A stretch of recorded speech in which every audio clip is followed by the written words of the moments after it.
plants like hydra, and grass and palm tree remain underwater. These plants have long Exercise life. 2.2.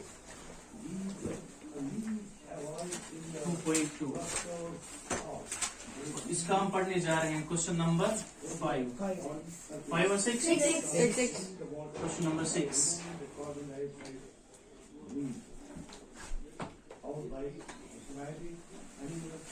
So question number 6. 3 consecutive integers add up to 51. What are these integers? So first we have to understand the question that what we have been given in the question. सबसे पहले क्या चीजें देखी जाती हैं? Question में क्या चीजें दी गई है, ठीक है ना? So क्वेश्चन में दिया गया तो कुछ नहीं है, लेकिन किसी चीज के बारे में बताया गया है. इंटीजर्स के बारे में बताया गया है क्वेश्चन में कि 3 इंटीजर्स हैं, लेकिन वो कंसेक्यूटिव इंटीजर्स हैं. कंसेक्यूटिव इंटीजर्स हैं. इंटीजर्स किनको कहते हैं? A set of positive and negative numbers. A set of positive and Negative numbers. they are called integers. अब हम यहाँ पर कोई भी इंटीजर ले सकते हैं, either positive or negative. Either positive or Negative. but they must be consecutive. They must be consecutive. Consecutive means they must be in sequence in order one after another.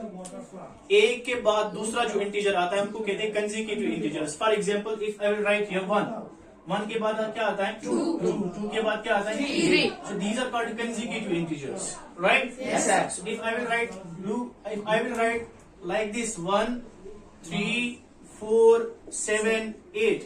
These are also integers but non-consecutive integers. But non-consecutive Integers. right? Yes, sir. under the water. So 3 consecutive integers add up to 51.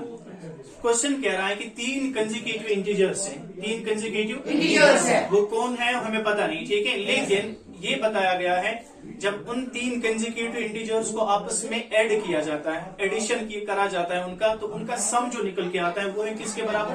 51 के बराबर. उनका सम है 51 के बाद. 51 के बराबर, right? Yes, sir. ठीक है. Yes, sir. से फॉर एग्जाम्पल 3 consecutive integers लेने हैं हमें, जैसे 2 + 3 + 4. ये 3 consecutive integers है ना? Yes, sir.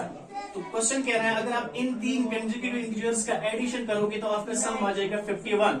आपका सम आना चाहिए 51. जैसे इन consecutive integers का सम क्या है? 4 3 कितने हो गए? 7 2 कितने हो गए? 9. ठीक है ना? Yes, sir.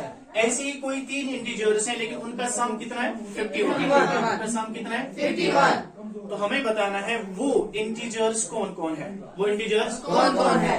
अब हमें जो चीज पता नहीं है, क्योंकि हम पढ़ रहे हैं लीनियर इक्वेशन इन 1 वेरिएबल, तो हम उस इंटीजर को जो चीजें हमें फाइंड करनी है, जो चीज हमें ढूंढनी है ना, हम उसको किसके बराबर रखते हैं?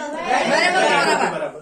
ठीक है ना? Yes, sir. सो हम उसमें से पहला इंटीजर लेते हैं किसी वेरिएबल के बराबर. X के बाद. ठीक है ना? तो हम आम तौर पर किसके बराबर लेते हैं? X के X के बराबर. बराबर, राइट? Yes, sir. हम तो किसी भी इंटीजर के बराबर ले सकते हैं, लेकिन आसान में, ठीक है ना? Yes, sir. ठीक है, कॉमनली हम लेते हैं वो किसके बराबर? X के बराबर. राइट? Yes, sir. सो हम लिखेंगे let the integer Underwater plants के कम plants जिनका तला से होना लेट द फर्स्ट इंटीजर कम होता है, वीक होता है, उनके लिए जो b x is equal X. चलो मान लेते हैं उनमें से पहला इंटीजर जो है ना वो किसके बराबर है? X के बराबर. ये हमने लेट किया. अब वो x के बराबर तो नहीं है, हमने मान लिया. ठीक है. Yes, sir. अच्छा, अगर पहला इंटीजर x के बराबर होगा, दूसरा इंटीजर किसके बराबर होगा? x नहीं, सुनो 2X. बात सुनो. अगर ये 1 है ना, ये 2 है, इस 1 को कितना ऐड कर दिया गया है? ये 2 बन गया. 1. अब तीसरा है 3, इस 2 में कितना ऐड कर दिया गया? वो 3 बना. 1. इसका मतलब है अगर पहला इंटीजर है x, दूसरा कितना होगा फिर? x + 1. समझ में आ गई बात? Yes, sir. तीसरा कितना होगा? x + 2. इस 1 में 2 ऐड कर दिए तो 3 बन गया. इस 1 में 3 ऐड करेंगे तो 4 बन जाएगा.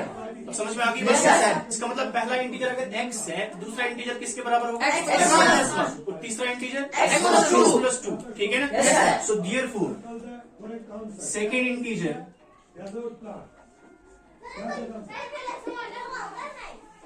is equal to x plus 1 and third integer X plus 2.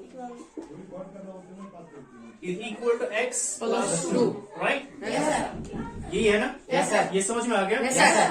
ठीक है ना? Yes, sir. क्योंकि हम कंसेक्यूटिव इंटीजर्स ले रहे हैं ना? Yes, sir. अब ये हम सक्सेसर भी ले सकते हैं, प्रेडिसर भी लिखते हैं, हम आगे वाला भी ले सकते हैं, पीछे पीछे वाला वाला भी ले भी। सकते हैं, बट कंसेक्यूटिव होना चाहिए, ठीक Yes, sir. है? Yes, sir. ये x -1 भी हो सकता है, x -2 भी हो सकता है, क्योंकि इंटीजर जो है ना वो पॉजिटिव भी है, नेगेटिव भी है, Yes, sir. Right? Yes, sir. Good.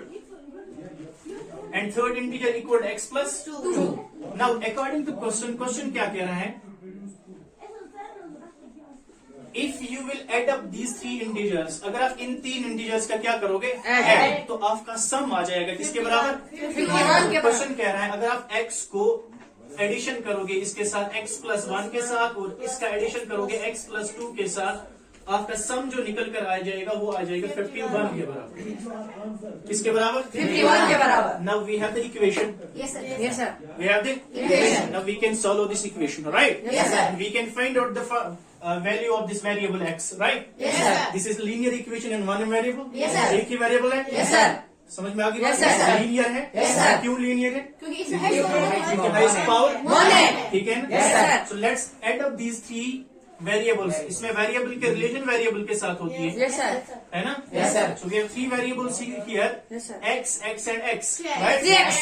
So 3x. Plus 3. Plus 3. एक ही वेरिएबल है लेकिन 3 बार है. Yes, sir. वेरिएबल एक ही है लेकिन 3 तीन बार है. ठीक है? Yes, sir. 3 वेरिएबल्स नहीं है, एक वेरिएबल 3 बार. Yes, sir. x plus x X plus plus x x. कितना हो गया? 3x. 3x plus Plus 3. 2 का 2 के रिलेशन 1 के साथ है. Yes, 2 sir. प्लस 1 कितना हो गया? 3.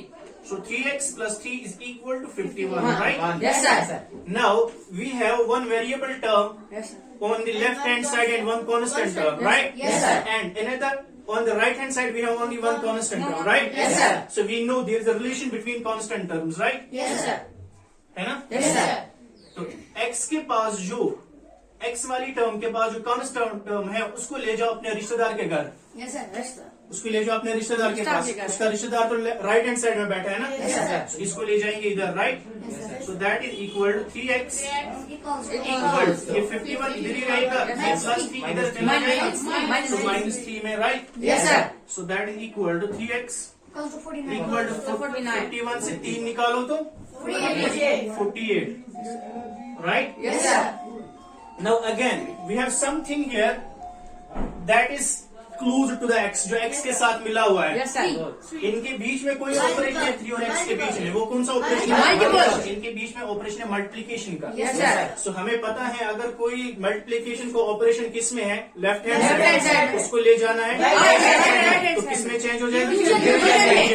राइट.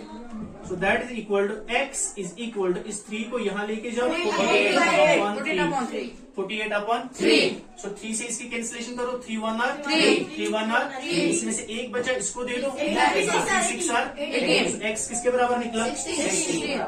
16 के बराबर. तो हमें पहला इंटीजर निकला, ठीक है ना? Yes, अभी sir. दूसरा इंटीजर फाइंड करना है ना? Yes, sir. So दूसरा इंटीजर किसके बराबर होगा? 16 प्लस 1 16. 7. तो तीसरा integer 16 plus 2 18. right? Yes, sir. So therefore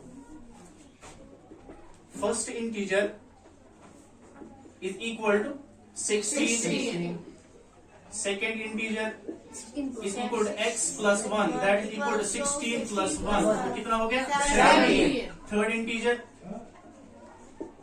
integer is equal to x plus 2, that is equal to 16 plus 2, that is equal to 18.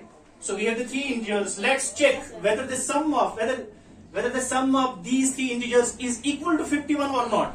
Yes, sir. अभी चेक करेंगे ना? Yes, sir. हमें जो 3 इंटीजर्स मिले, क्या इनका सम वाकई 51 के बराबर है कि नहीं है? Yes, अगर sir. 51 के बराबर है, then we have done the question correctly, right? Yes, sir. If not, Yes, then sir. the question is wrong. Let's do the sum of these 3 integers. That is 16 plus 17 plus 18, right? Yes, sir. So that's equal to 8 7 कितने हो गए?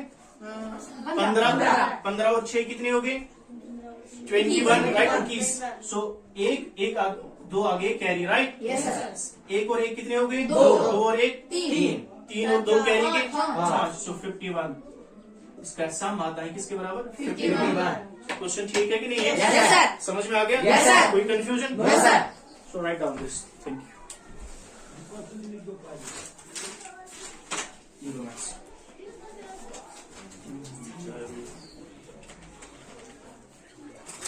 इसको बंद करो।